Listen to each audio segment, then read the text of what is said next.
Buena gente, ¿cómo están? Bueno, vamos a continuar ahora con, recuerden que estábamos viendo integración por método de fracciones simples y ahora vamos a analizar qué pasa cuando nuestro integrando, obviamente recuerden, tienen que ser funciones racionales, o sea, división de polinomios, qué pasa cuando nuestro integrando ahora ya no tiene raíces simples, está bien, sino que ahora aparece una raíz doble. O mejor dicho, en este caso es una raíz doble, pero podría haber sido una raíz triple, o una raíz de multiplicidad 4, etc. ¿Sí? ¿Qué pasa cuando ahora una de las raíces del denominador es una raíz doble, o una raíz de multiplicidad superior a 1? Bueno, en ese caso, la forma de aplicar el método de fracciones simples se modifica un poco, pero no demasiado. ¿Sí? En este caso, vamos a ver que esta integral que elegí para hacer de ejemplo, además de tener una raíz doble, es al denominador tener una raíz doble, que en este caso es el 2, a su vez hay una raíz simple. X más 1, fíjense que el término de x más 1 en el denominador, está bien, aporta otra raíz más al denominador. En este caso, x igual a menos 1 es una raíz simple. Es decir, que en este caso tenemos una raíz doble en el denominador, el 2, y una raíz simple, el menos 1. Entonces, ¿cómo hacemos cuando nos topamos con integrales que mezclan raíces repetidas con raíces simples? Bueno, las raíces simples, ¿sí? Recuerdan que nosotros cuando trabajamos con un ejercicio de raíces de fracciones simples, mejor dicho, la idea es separar el integrando, está bien, en una suma o resta de fracciones simples. En este caso, vamos a querer separar a nuestro integrando en, fíjense los colorcitos con los que dibujé los denominadores y con los denominadores que tienen las fracciones simples. Fíjense que nos va a quedar una constante llamada a, que tenemos que encontrar cuánto vale, sobre x menos 2. Pero observen que este x menos 2 que puse acá no está al cuadrado como sí lo está acá. ¿Sí? Y es importante que vean eso. ¿Sí? Es una constante sobre x menos 2 más otra constante, pero ahora sí, sobre x menos 2 al cuadrado. Fíjense que lo puse en azul para que quede claro de que ese x menos 2 al cuadrado estaría representando el mismo x menos 2 al cuadrado de acá. ¿Sí? Y después, más otra constante sobre x más 1, que es el que pusimos en rojo. Es decir, que el método para trabajar con raíces reales repetidas consiste en ir agregando constantes sobre x menos la raíz correspondiente e ir elevando de uno en uno esa potencia. ¿Sí? O sea, en este caso, a lo que nos referimos es, por ejemplo, acá había hasta x menos 2 al cuadrado. Pero ¿qué hubiese pasado si, por ejemplo, esto seguía, o sea, en vez de ser x menos 2 al cuadrado, era x menos 2 al cubo? Bueno, si hubiese sido al cubo, tendríamos que agregar una tercera constante, bueno, en este caso sería, en base a lo que estamos trabajando, sería una cuarta constante, llamémosla d, ¿sí? Sobre x menos 2 al cubo. ¿Se entiende? Lo que estamos haciendo es como que vamos agregando una constante sobre x menos la raíz a la 1, más otra constante sobre x menos 2 al cuadrado. Y si, si la raíz es de multiplicidad 3, faltaría agregar otra constante sobre x menos 2 al cubo.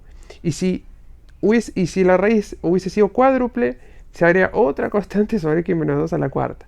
¿Está bien? Y eso se repite sucesivamente.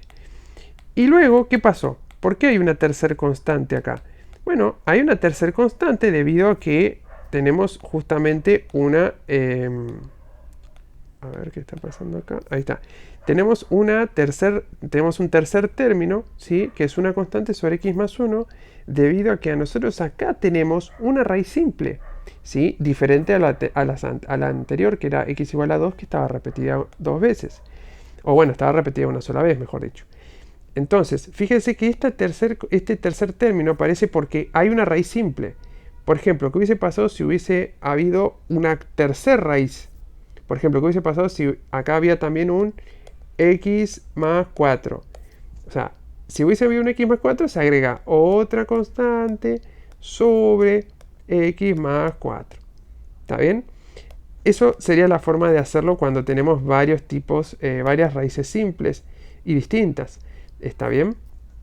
Pero bueno, tiene solo una, o sea, tiene una raíz doble y una raíz simple, ¿sí? Obviamente diferentes. Entonces, ¿cómo hacemos el proceso? Bueno, es exactamente igual a lo que vimos en el ejercicio anterior. O sea, si ustedes primero debían separar a su integrando en fracciones simples, ahora lo que había que hacer era operar con el término derecho de la igualdad, ¿sí? Hacer una suma de fracciones, y una vez que esa suma de fracciones se hizo, digamos, armar un sistema de ecuaciones y de ese sistema de ecuaciones sacar los valores de las constantes. Este caso es igual, ¿sí? Entonces tenemos que hacer la suma de estos tres términos, ¿sí? Y bueno, si uno por ahí le cuesta la suma de fracciones de este tipo, está bien, está muy bueno que practiquen mucho, porque acá esto lógicamente se da como que ustedes básicamente pueden hacer malabares casi con estas expresiones. A lo que voy es que se da por sabido cómo operar con este tipo de suma, ¿sí? Así que bueno, vamos a hacer la suma. Fíjense que hay que encontrar el denominador común. En este caso el denominador común es x menos 2 al cuadrado por x más 1, ¿sí? ¿Cuál puede ser una forma si ustedes no recuerdan bien cómo hacer el denominador común? Bueno, recuerden que están buscando, ¿sí? Que probablemente ya lo hayan visto en álgebra, lo que sería el polinomio mínimo común múltiplo. ¿Está bien? Esto es exactamente lo mismo. Si ustedes buscan el mínimo común múltiplo, el polinomio mínimo común múltiplo entre x menos 2, x menos 2 al cuadrado y x más 1, le va a dar justamente este, que es el denominador común. O sea, lo que uno está buscando es eso, el polinomio mínimo común múltiplo. Entonces, una vez ustedes ya lo tienen, ¿qué hacían? Bueno, toman el denominador, lo dividen por cada denominador, por ejemplo, por x menos 2. Si hacemos x menos 2 al cuadrado por x más 1 dividido x menos 2, eso nos va a dar x menos 2 por x más 1. Y eso es lo que se multiplica con el numerador, que es a. Y nos queda este término de acá. Ahora, agarramos al denominador y ahora lo dividimos por el denominador este. Entonces, x menos 2 al cuadrado por x más 1 dividido x menos 2 al cuadrado nos da x más 1. Y ese x más 1 se multiplica por el numerador. ¿Está bien? Entonces, fíjense que nos queda b por x más 1. Y finalmente hacemos el denominador común dividido el tercer denominador. Y ahora eso nos va a quedar x menos 2 al cuadrado. Y ese x menos 2 al cuadrado es el que se multiplica por el numerador, que es c. Y nos queda esto que tenemos acá. ¿Sí? Bien, ahora, ¿qué hacíamos? Tenemos que desarmar todas estas expresiones. Es decir, vamos a resolver este paréntesis haciendo distributiva. Después vamos a hacer distributiva acá. Y vamos a resolver este paréntesis que es un binomio al cuadrado, ¿sí? Vamos a desarmarlo todo completamente. ¿Para qué? Para poder luego hacer factor común y agrupar los términos que tienen x cuadrado con los que tienen x cuadrado, los que tienen x con los que tienen x y las constantes con las constantes, ¿sí? Entonces, fíjense que esto que hicimos acá en realidad es el paréntesis que teníamos de antes, solo que ahora la hicimos distributiva. O sea, eso que escribí ahí sería el paréntesis de x menos 1, ¿sí? O sea, sería este de acá, x menos 2 por x más 1. ¿Está bien? Después, acá hicimos la distributiva con b por x más 1, nos queda b por x más b. Y luego acá desarrollamos el cuadrado del binomio, que era el x menos 2 al cuadrado que estaba, ¿sí? Bien, fíjense que de esto de acá vemos que hay una más x y menos 2x. Más x menos 2x me da menos x. Por eso es que este paréntesis quedó así. ¿Está bien? Y bueno, b por x más b lo copiamos como estaba. Y luego, ¿qué hicimos acá? Bueno, acá lo que pasó de acá a acá es que se hizo la distributiva con c. ¿Sí? Hicimos distributiva. Bien. Ahora, por último, vamos a hacer distributiva con a y el paréntesis x cuadrado menos x menos 2. Y de eso vamos a obtener todo esto acá. Fíjense que muchas cuentas, muchas cuentas. Bien, una vez que tienen todo el choclón este así desarmado, ¿sí? La idea sería que agarremos y factoricemos como les mencioné antes. Es decir, agrupemos con factor común lo que tiene x cuadrado con lo que tiene x cuadrado, ¿sí? Lo que tiene x con lo que tiene x, ¿sí? Y los que son constantes con los que son constantes, ¿sí? Entonces, hacemos factor común x cuadrado con los términos que tienen x cuadrado, factor común x con los que tienen x, y las constantes las agrupamos en un paréntesis, ¿sí? Entonces, fíjense que, bueno, acá lo tengo marcado con otros colores, pero es la misma idea. Hacemos factor común x cuadrado con los términos a por x cuadrado y c por x cuadrado. Y nos queda esto que tenemos acá. Después, hacemos factor común x con los términos que tienen x y nos va a quedar esto que tenemos acá. Y por último, las constantes, no hay que hacer ningún factor común, simplemente las agrupamos y yo les puse un paréntesis como para darles una separación visual de las demás partes del numerador.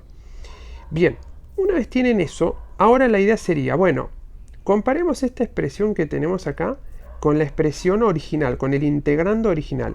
El integrando original, recuerden que era esto de acá. Pero claro, les puede hacer ruido que ahí hay un 0 más x cuadrado en rojo agregado. ¿De dónde salió? Si ese 0x cuadrado no estaba. Y en todo caso, ¿para qué agrego un 0x cuadrado si ese 0x cuadrado da 0? Bien, porque la idea es que se acuerdan que una vez que uno agrupaba todo esto con los respectivos términos del mismo grado, ¿sí? La idea era comparar la validez de estas expresiones. Y para antes de ver la validez de esas expresiones, hay que saber dónde estas expresiones son básicamente, bueno, vale la redundancia, válidas. Fíjense que estas dos expresiones, tanto esta expresión como esta expresión de acá, van a ser válidas únicamente cuando el denominador no se anule.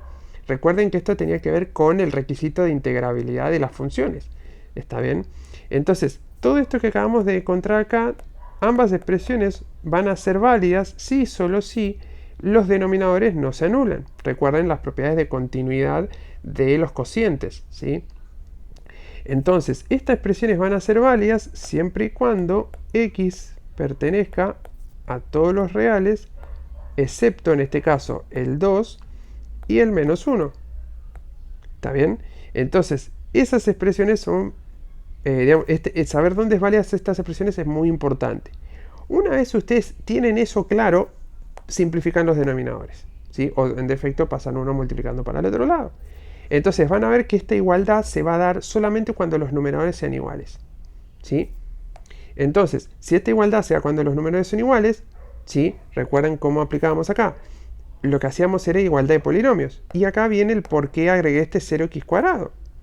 Porque el polinomio del lado derecho del numerador, ¿sí? Una vez que eliminamos los denominadores, fíjense que el polinomio del lado derecho tiene un término cuadrático, un término de a más c por x cuadrado, pero el del lado izquierdo no lo tiene.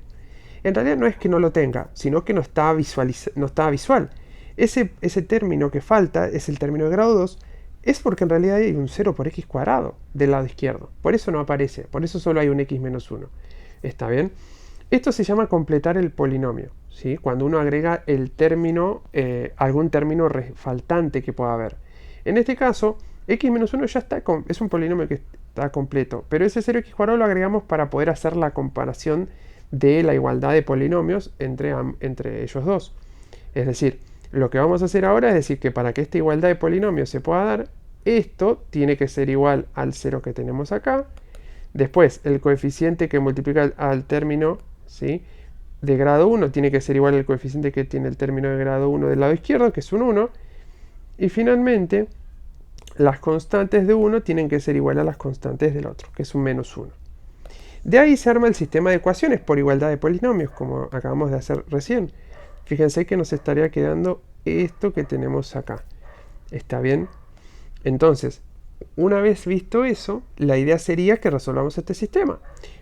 Esto se puede hacer de varias formas. Yo les propongo que veamos que si sumamos la ecuación 2 con la ecuación 3, ¿está bien?, se nos van a ir, fíjense, si sumamos estas dos ecuaciones, lo que va a pasar es que se nos van a ir el 4c con el 4c con el menos 4c, y después el 1 y el menos 1 también se nos van a ir, porque nos va a dar 1 menos 1, 0.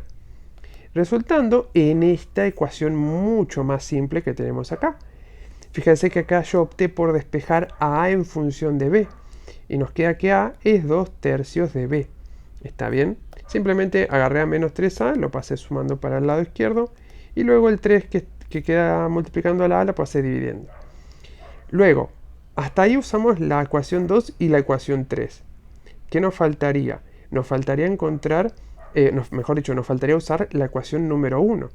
Fíjense que de la ecuación número 1, lo que podemos hacer es decir, y bueno, si la ecuación número 1 era que 0 era igual a más c, pero a es igual a 2 tercios de b, fíjense que puedo despejar a c en función de a.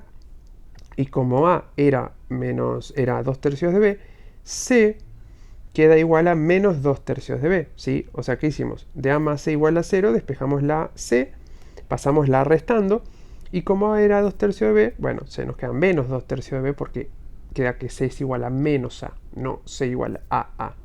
¿Está bien? Entonces, lo que acabamos de encontrar es que logramos escribir a c y a en función de b. Ahora, ¿cuánto vale b? Bueno, para sacar el valor de b pueden elegir a la ecuación número 2 o a la ecuación número 3 y reemplazar los valores de a y de c en función de b. Yo, por ejemplo, elegí usar la ecuación 2 y en la ecuación 2, digamos, reemplacé la a por menos 2 tercios, la a por 2 tercios de b y la c por menos 2 tercios de b. ¿Sí? Fíjense que lo que resulta es esta expresión que tenemos acá. ¿Está bien? Acá debería haber una b. ¿Sí? Todo en función de b. Fíjense que el lado derecho queda todo en función de b. Si hacemos esa suma y esa resta, nos queda que todo esto de acá da 3b. O sea que nos queda que 1, ¿sí? 1 debería ser igual a 3b. Por lo tanto, b vale 1/3. Y si b vale 1/3, quiere decir que a va a valer, ¿cuánto? 2/9, ¿sí? 1/3 por 2/3. ¿Y cuánto va a valer c? Bueno, menos 2/9, ¿sí? Fíjense que eso es lo que hicimos y encontramos los valores de a, b y c. ¿Y qué hacíamos cuando ya teníamos los valores de a, b y c? Volvemos a la integral y reemplazamos el integrando por su expresión equivalente con fracciones simples. Es decir, a sobre x menos 2 más b sobre x menos 2 al cuadrado más c sobre x más 1. Pero como ya sabemos cuánto valen a, b y c, los reemplazamos. O sea, a vale 2/9, b vale 1/3 y c vale menos 2/9. ¿Está bien? Entonces, fíjense que esta integral de la suma la podemos separar en la suma de las integrales, ¿sí? Y a su vez, en este paso, hice 2 en 1. No solamente apliqué la propiedad de la suma de las integrales, sino que además utilicé la propiedad que nos permite sacar la constante de la integral. O sea, el a que valía 2/9, fíjense que acá abajito lo escribí por fuera de la integral. El b que valía 1/3, acá lo saqué por fuera de la integral. Y el c que valía menos 2/9 lo saqué de la integral como menos 2/9. ¿Sí? Entonces, habiendo hecho eso, las quedan 3 integrales. Esta integral es muy fácil, es la del logaritmo del valor absoluto de x. Y esta la charlamos en un video anterior. Esta se hace haciendo sustitución u igual a x más 1 y luego te queda la integral de 1 sobre u y esa integral les va a quedar el logaritmo del valor absoluto de u, que como u vale x más 1, nos queda el logaritmo del valor absoluto de x más 1. Hasta ahí todo bien, ¿no? Hasta ahí parecería ir todo bien. El problema es esta de acá. Esta es muy rara. Pero esta es otra integral que se hace por sustitución. Y se hace la sustitución u igual a x menos 2. O sea, no u igual a x menos 2 al cuadrado. U igual a x menos 2 solito. ¿Está bien? Entonces, cuando ustedes hacen eso, ¿sí? Fíjense que acá copié todo igual, ¿sí? No hice ningún cambio. Pero van a ver que ahora esta integral de acá la podemos resolver de entrada. Era la que les decía que iba con logaritmo, ¿sí? El logaritmo del valor absoluto de x. ¿Sí?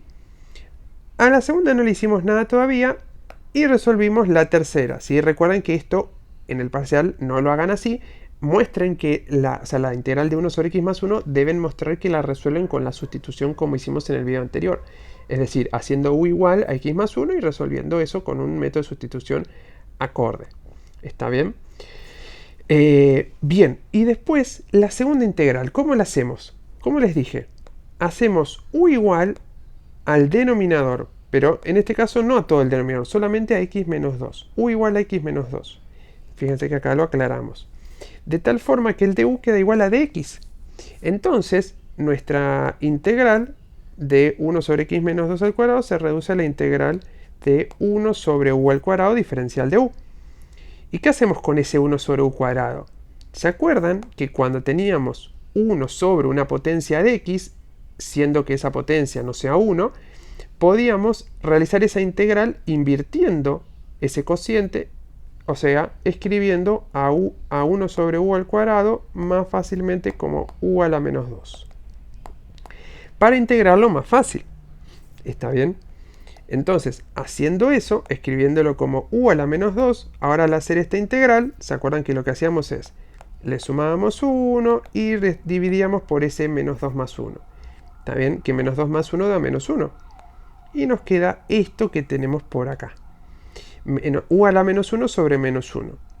Que si a u a la menos 1 lo reescribo como 1 sobre u, ¿está bien? Lo que nos estaría quedando de ahí sería, fíjense, el 1 sobre u por un tercio con, ojo, con el menos 1. O sea, todo esto se estaría transformando en esta partecita, o mejor dicho, esta partecita de acá. ¿Está bien? Y luego, fíjense que hasta el momento veníamos trayendo, no sé si se ve bien, pero estaríamos trayendo una constante, otra constante, otra constante. Para no estar copiando las tres constantes al mismo tiempo, ¿qué hacemos? Definimos a C1 más C2 más C3 como una nueva constante llamada C'. Y solo ponemos una constante. Una vez hecho eso, uno dice, ah, no, pero momento. Yo había hecho esta sustitución u igual a x menos 2. Eso había sido un parche. Entonces lo que debo hacer ahora es decir, no, bueno, pero u valía x menos 2. Entonces me vuelvo a escribir a u como x menos 2 de tal manera de tener todo en función de x, que era la variable original. ¿Sí? Y finalmente resolvemos la integral, porque nos queda 2 novenos del módulo de x menos 1 sobre 3 por x menos 2 menos 2 novenos del valor absoluto de x más 1 más la constante C'. ¿Sí? Recuerden que si ustedes quieren verificar si han hecho, han hecho bien una integral cualquiera, una vez que encontraron la familia de primitivas, recuerden de derivarla. Se supone que si su integral está bien hecha, la derivada de la familia de primitivas les debería dar la función que integraron en primera instancia. ¿Está bien? Eso es fundamental que lo puedan comprobar. ¿Sí? Pero bien, acá con terminamos este video. ¿Sí? Fíjense que todo esto lo estoy diciendo cuando ustedes tenían raíces reales repetidas. ¿Está bien? Y en el próximo video vamos a ver el último caso, el caso número 3, que es cuando hay raíces complejas. ¿Sí? Lo vamos a ver ahora en el próximo video. Así que lo vemos allá.